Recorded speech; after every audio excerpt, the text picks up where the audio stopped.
இங்கே பார்க்கின்ற போது எல்லோரும் கையிலே விசிலை வைத்துக் கொண்டிருக்கிறீர்கள். ஆனால் நாளை காவல்துறை கூட விசிலை வைக்க முடியாத சூழ்நிலை ஏற்படும்.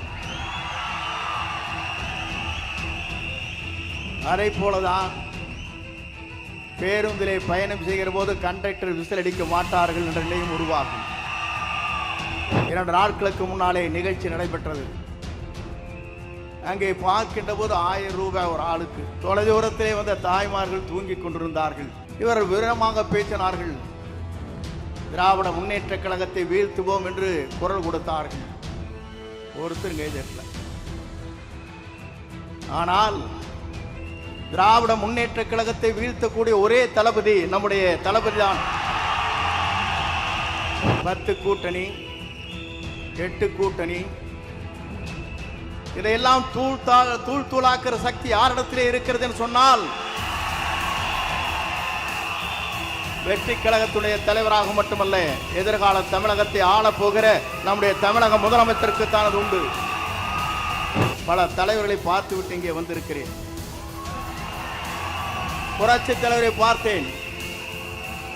அப்போது நான் நினைத்தேன், சிறு வயது எனக்கு 26 வயதிலே சட்டமன்ற உறுப்பினர். அப்போது உங்களைப் போலதான் நானும் இருந்தேன். ஆனால் நம்முடைய தலைவரோடு இணைந்ததற்கு பிறகு எங்கு சென்றாலும் உங்களை பார்க்கின்ற போது ஆள் விட்டா போதுமப்பா, போட்டு முதித்து முடிகிறா. நீங்கள் 10 கட்சி கூட்டணி அழைத்து விட முடியுமான்னு நினைக்கிறார்கள். எல்லோரும் ஆடி போய் நிற்கிறார்கள். ஏனென்று சொன்னால் ஒருவர் புதிதாக தோன்றி இருக்கிறார். அந்த இரு கட்சியிலும் இருக்கின்ற தலைவர்களே அல்ல. ஏனென்று சொன்னால் தலைமை என்பது வேறு. ஆனால் இன்று இருக்கிற தலைமை ஆடி போய் நிற்கிறது. ஆகவே நம்முடைய விசிலை பொறுத்தவரை எச்சரிக்கையாக இருக்க வேண்டும். ஏனென்று சொன்னால் நாம் போடுகிற வாக்கிலே தான் நம்முடைய வெற்றி வரலாறு இருக்கிறது என்பதை மறக்காமல் நம் பணிகளை ஆற்றிட வேண்டும். மாபெரும் செயல் வீரர் கூட்டத்தில் தலைவர் அனுமதியோடு இந்த நல்ல நிகழ்ச்சியை துவங்கி வைக்கிற நல்ல வாய்ப்பை தந்தமைக்கு கோடான கோடி நன்றி மலர்களை அவருக்கு நான் தெரிவித்துக் கொள்கிறேன். ஒரு அரசியல் வரலாற்றில் 50 ஆண்டு காலத்திற்கு பிறகு ஒரு புதிய முகத்தை, எதிர்கால தமிழகத்தை ஆளப்போகிற வெற்றி கழகத்துடைய தலைவருடைய இணைந்து இந்த பணிகளை ஆற்றுகிற நல்ல வாய்ப்பை எனக்கு தந்திருக்கிறார்கள். இங்கே பார்க்கின்ற போது எல்லோரும் கையிலே விசிலை வைத்துக் கொண்டிருக்கிறீர்கள். ஆனால் நாளை காவல்துறை கூட விசிலை வைக்க முடியாத சூழ்நிலை ஏற்படும். அதை போலதான் பேருந்திலே பயணம் செய்கிற போது கண்டக்டர் விசில் அடிக்க மாட்டார்கள் என்ற நிலையும் உருவாகும். ஏன் இதை சொல்லுகிறேன் என்று சொன்னால், தலைவர் எல்லோரும் நினைத்தார்கள், எல்லோரும் எண்ணினார்கள். அவரை பொறுத்தவரையிலும் திரைப்படத்திலே அவர் ஹீரோ அல்ல, தமிழ்நாட்டின் எதிர்காலத்தினுடைய ஹீரோ என்பதை நாட்டு மக்கள் ஏற்றுக்கொண்டிருக்கிறார்கள். இங்கே கரையொலியை பார்க்கிறேன். 2 நாட்களுக்கு முன்னாலே நிகழ்ச்சி நடைபெற்றது. அங்கே பார்க்கின்ற போது 1000 ரூபாய் ஒரு ஆளுக்கு. தொலைதூரத்திலே வந்த தாய்மார்கள் தூங்கிக் கொண்டிருந்தார்கள். இவர்கள் விவரமாக பேசினார்கள். திராவிட முன்னேற்ற கழகத்தை வீழ்த்துவோம் என்று குரல் கொடுத்தார்கள். ஒருத்தர் கைதட்டல. ஆனால் திராவிட முன்னேற்ற கழகத்தை வீழ்த்தக்கூடிய ஒரே தளபதி நம்முடைய தளபதி தான்.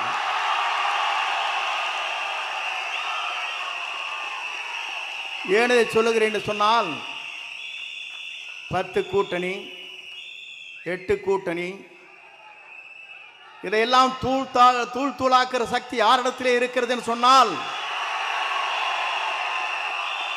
வெற்றி கழகத்துடைய தலைவராக மட்டுமல்ல, எதிர்கால தமிழகத்தை ஆளப் போகிற நம்முடைய தமிழக முதலமைச்சருக்கு தான் அது உண்டு. நான் எதற்காக இதை சொல்லுகிறேன் என்று சொன்னால், பல தலைவர்களை பார்த்துவிட்டு இங்கே வந்திருக்கிறேன். புரட்சி தலைவரை பார்த்தேன். அப்போது நான் நினைத்தேன், சிறு வயது எனக்கு 26 வயதிலே சட்டமன்ற உறுப்பினர். அப்போது உங்களைப் போலதான் நானும் இருந்தேன். ஆனால் நம்முடைய தலைவரோடு இணைந்ததற்கு பிறகு எங்கு சென்றாலும் உங்களை பார்க்கின்ற போது ஆள் விட்டா போதுமப்பா, போட்டு முதிச்சு முடிக்கிறா. நீங்கள் ஒரு பக்கம் செல்ஃபி எடுக்கிறாங்க, ஒரு பக்கம் திருப்புறாங்க, ஒரு பக்கம் மாட்டுறாங்க. பெண்கள் அதற்கு மேலே ஓடி வந்து படம் எடுக்கிற காட்சியும் நான் பார்த்தேன். இது இந்திய வரலாற்றில் யாருக்குமே இல்லாத ஒரு புகழ் இவருக்கு இருக்கிறது என்ற வரலாறு இங்கே படைக்கப்பட்டிருக்கிறது. நான் அதை சொல்வதற்கு காரணம், நம்முடைய நோக்கம் தமிழ்நாட்டு மக்களை வாழ வைப்பதற்கு.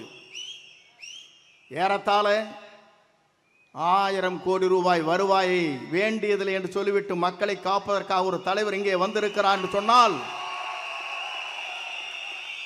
இந்த தலைவருடைய ஆற்றலும் சிந்தனையும் தொலைநோக்கு பார்வையும் மக்கள் கூர்ந்து கவனித்துக் கொண்டிருக்கிறார்கள்.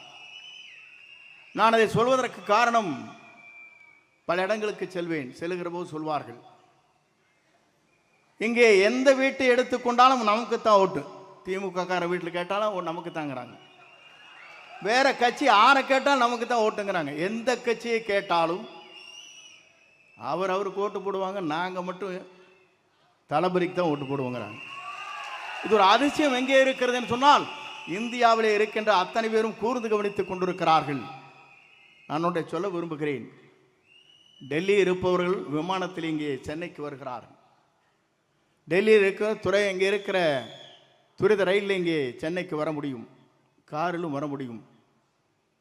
ஆனால் செல்லுகின்ற பாதை எதுவாக இருந்தாலும் சென்னை என்ற இடத்தை நோக்கி மக்கள் வருகிற வரலாறு தமிழ்நாட்டிலே படைக்கப்படுகிற ஒரே தலைவர் நம்முடைய தளபதி என்பதை நான் இந்த நேரத்தை கோடிட்டு காட்ட விரும்புகிறேன்.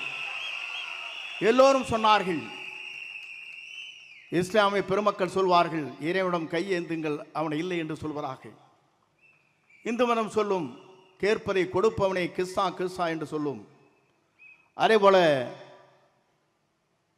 கிறிஸ்தவ மதத்தை சார்ந்தவர் சொல்வார்கள், தட்டுங்கள் திறக்கப்படும், கேளுங்கள் கொடுக்கப்படும் என்று சொல்வார்கள். ஆனால் கேட்காமலே கொடுக்கக்கூடிய ஒரு தலைவர் தமிழ்நாட்டில் இனி தோன்ற போகிறார். அவர்தான் தமிழ் மண்ணிலே முதலமைச்சராக வரப்போகிறார். அந்த வரலாறு படைக்கிற காலம்தான். எல்லோரும் நினைத்தார்கள், 10 கட்சியின் கூட்டணி அசைத்து விட முடியுமான்னு நினைக்கிறார்கள். எல்லோரும் ஆடி போய் நிற்கிறார்கள். ஏனென்று சொன்னால், ஒருவர் புதிதாக தோன்றி இருக்கிறார். அந்த இரு கட்சியிலும் இருக்கின்ற தலைவர்களே அல்ல. ஏனென்று சொன்னால், தலைமை என்பது வேறு. ஆனால் இன்று இருக்கிற தலைமை ஆடி போய் நிற்கிறது. எப்போது இவர் வெளிவந்தாலும் சரி, இவரை தமிழ்நாட்டு மக்கள் முதலமைச்சர் ஆக்கியே தீர்வோம் என்ற சூழலை ஏற்று பணியாற்றி கொண்டிருக்கிறார்கள். இங்கே வந்திருக்கிற செயல் வீரர்களுக்கு தெரியும், எல்லோருக்கும் தெரியும், நாட்டு மக்களுக்கு தெரியும், நாளை தமிழகத்தை, நல்லாட்சியை தமிழகத்தில் நடத்தக்கூடிய ஆற்றலும் சிந்தனையும் தொலைநோக்கு பார்வையும் மனிதநேயமுக்கும் ஜாதி மத பேதமற்ற சமுதாயத்தை தமிழகத்திலே உருவாக்கக்கூடிய ஒரே தலைவர் நம்முடைய தளபதி மட்டும்தான் என்ற நிலை உருவாக்கப்பட்டிருக்கிறது. ஆகவே நீங்கள் கவலைப்பட தேவையில்லை. எந்த சக்தியாலும் தமிழ்நாட்டில் இனி நம்மை தடுத்து நிறுத்த முடியாது.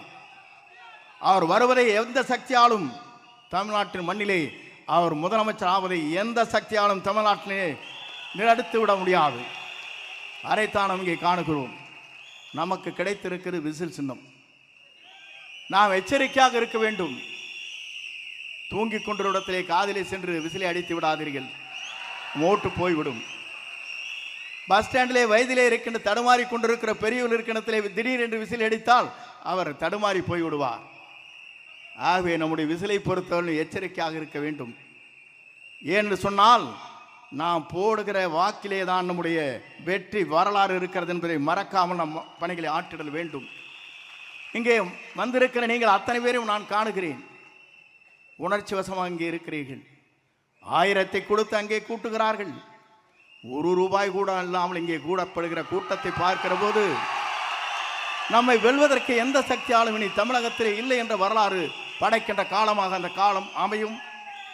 இங்கே வருகிறது முதலே இதை துவக்கி வைக்கிற வாய்ப்பினை உருவாக்கி தந்திருக்கிற நம்முடைய தளபதிக்கு மீண்டும் கோடான கோடி நன்றி வளங்களை தெரிவித்து விடைபெறுகிறேன். நன்றி, வணக்கம்.